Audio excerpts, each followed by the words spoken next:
everyone, welcome back. It's Larry again. Today I'm doing a brisket video focusing on the basics, going back to basics. So, there's a lot of recipes out there and a lot of opinions on how to do brisket, and they're all very good opinions and very good methods. However, for the novice, and I'm assuming if you're watching this video, you're trying to learn how to do brisket right. So I'm going to focus on the basics. So I'm going to do a salt and pepper rub, a real basic rub.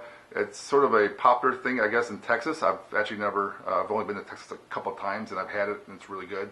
But by focusing on just a few spices, or a couple spices, you emphasize the flavor of the meat and the smoke flavor without muddling it all with a bunch of other spices.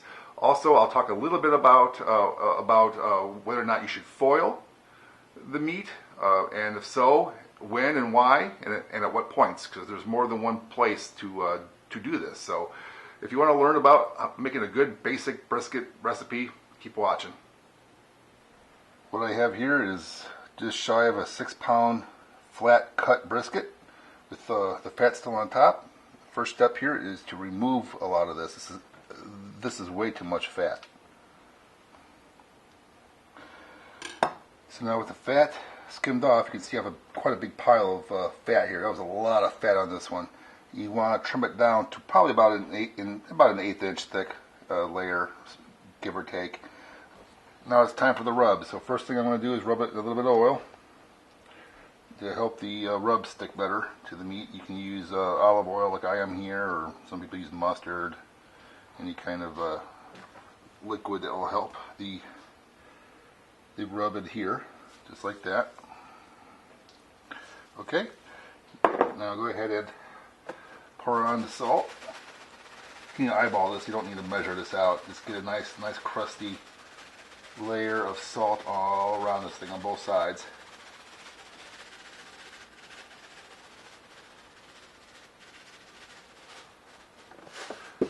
As well as pepper.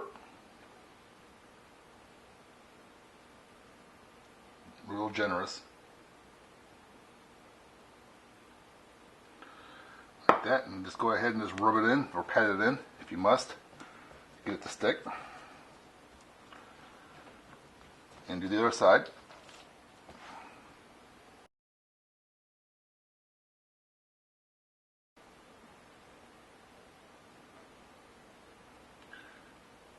Be generous. Don't be cheap. And go light on it. There you go. So there we go. So that's going to be my rub, and that's my basic rub. Okay, now I got my fire bowl filled in my Kamado here, along with the starter square. I'm going to get this thing lit. It's a little windy today, so hopefully this will stay lit. I've done a different video, or two other videos, called How to Low and Slow, one based on the Acorn grill and one based on the Kamado Joe Big Joe. So if you want to know more details about setting up your grill for low and slow cooking, check out those videos. But for now, I'm going to let this get started. Okay, it's been several minutes. It looks like I got some coal started in that pile there already, so I'm going to go ahead and throw some wood chunks in all around. This is hickory wood. Yeah, oak is a good option as well if you can find chunks of oak, or pecan or cherry wood I've used before. All good woods. There we go. Alright. Now let's go ahead and put the heat deflectors in. Great.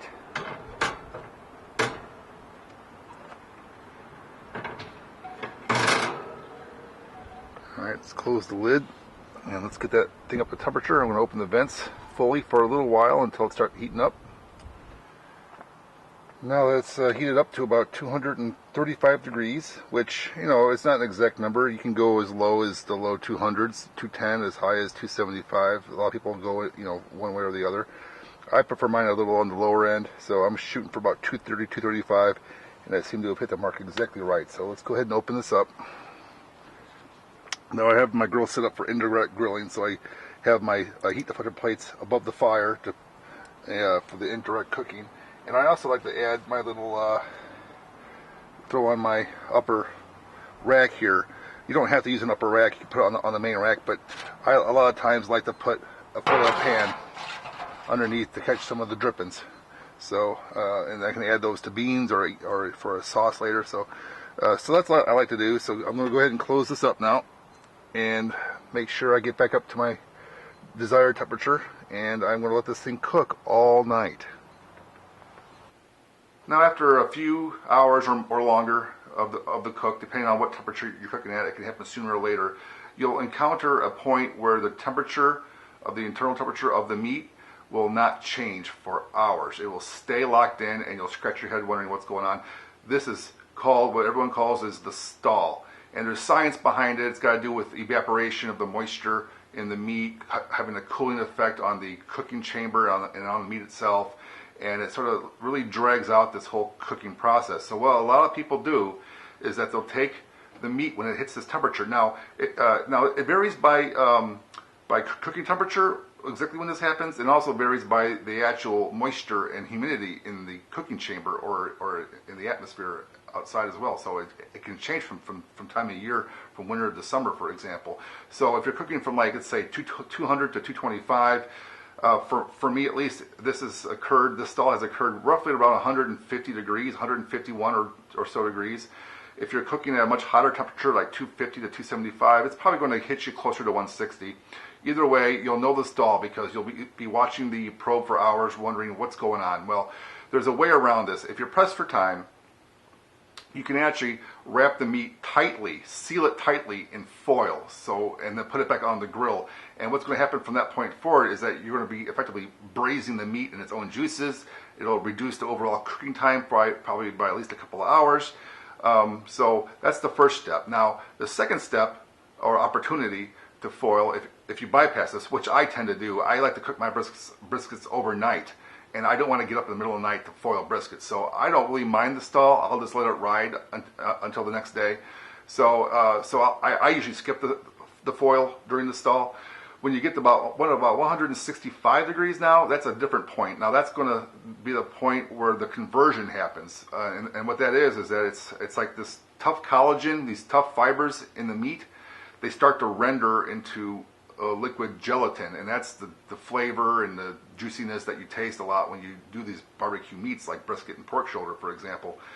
And that starts to happen about 165, give or take. So if you are into wanting to retain the juices for use as a sauce, as an ingredient for like your baked beans, which I do as well sometimes, but that's a good chance and opportunity to foil as well there. Now there you don't need to actually seal it tightly. You can seal it pretty well, and then and then you can poke a hole in it to put a probe back in the meat. Not a problem. But then you can seal it up for the remainder of the cook, and then when you pull it off, you'll have a nice big foil packet full of juicy, tender meat with juice in it. There's a downside though, is that the bark on the outside, if you're a bark person like myself, you won't get a nice strong bark. So foiling again here is optional. Thirdly, the last chance the foil is at the end of the cook, which we'll get to next.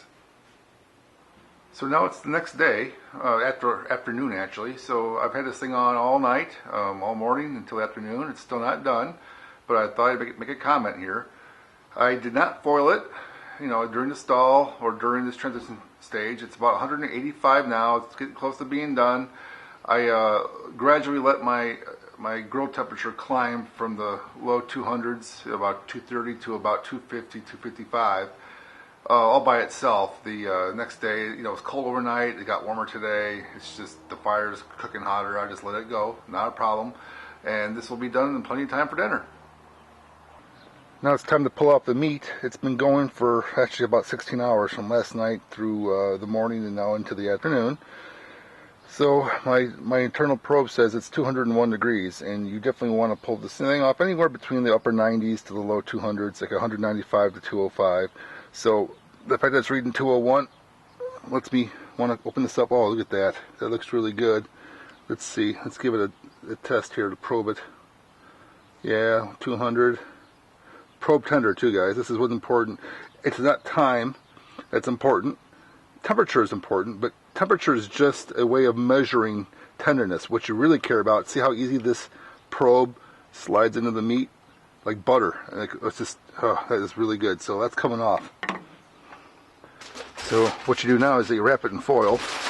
if you haven't already done that in the earlier steps, which I obviously have not. Have it double wrapped in a double layer of foil in case it leaks or punch a hole in it and holding it, it won't drip everywhere. Alright, so now, so I got it all wrapped up, and then into a cooler, small cooler. You can wrap it in a towel as well, and let that sit for a couple hours to rest.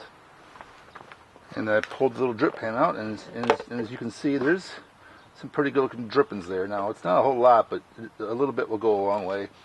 So I can actually add this back into a sauce that I might make, or add it back into the meat after I slice it, or I can actually add this to a pan of barbecue beans for extra flavor. There's a lot of uses for this, so don't let this go to waste either. So after a couple hours resting in the cooler, I pulled it out here, so let's unwrap it and take a look.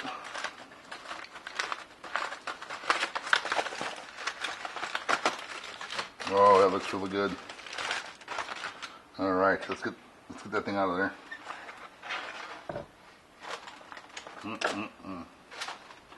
Alright, let's cut this thing up and take a look, huh? Start from the end. Cut off the end piece there. The bark is pretty good on this thing. Look at that, that looks delicious.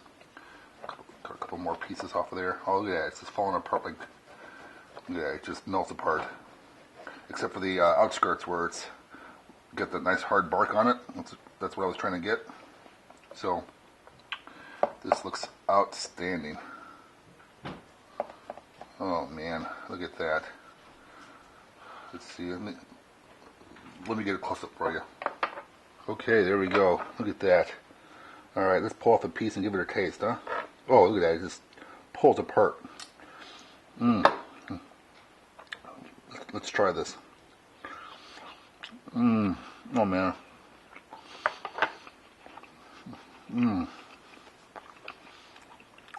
Awesome.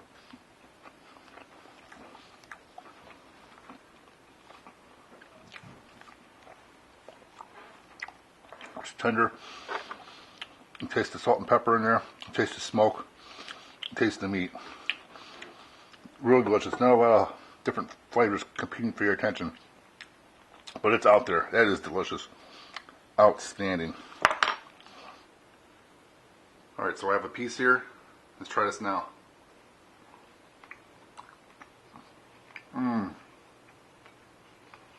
So good.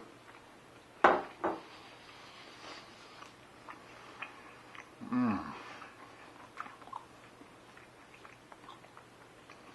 beef, the smoke, the salt, the pepper, all four playing together in perfect harmony. Man, that is really good. Definitely one of my go-to recipes for brisket. In this video, didn't do any foiling until the very end, and it's still tender and juicy. Oh man, you definitely got to try this yourself. Thanks for watching. Thanks for watching. Be sure to check out other videos on my YouTube channel, and don't forget to subscribe.